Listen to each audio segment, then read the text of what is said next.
from the community came out in large numbers.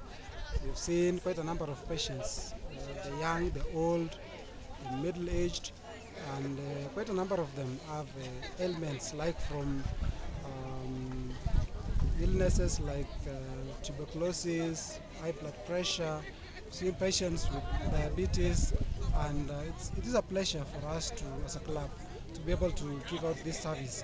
As our motto in Civitan, to be to give out services. We are so happy that today we were able to give out this service. We are indeed very grateful to our sponsors, especially in Norway, the Civitans who have given out their money to help support this project.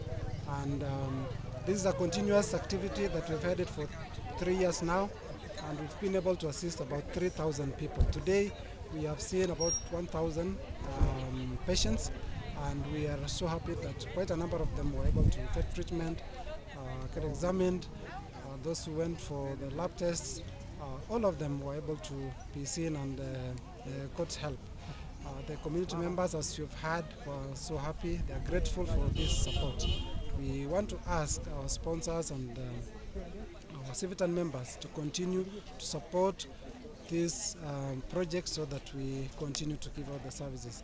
The health sector in Kenya is currently in problems because the government cannot give services in all hospitals. We have challenges with the healthcare system because all our hospitals are not having the necessary equipment and, and medicines to be able to give out treatment to all our patients. So such a service to the community is much welcome, and we're so grateful as a club that we're able to partner with our partners like the Ministry of Health, the government of Kenya, and the other Civitans internationally. So thank you very much, and we hope to continue giving out this service in future. Thank you.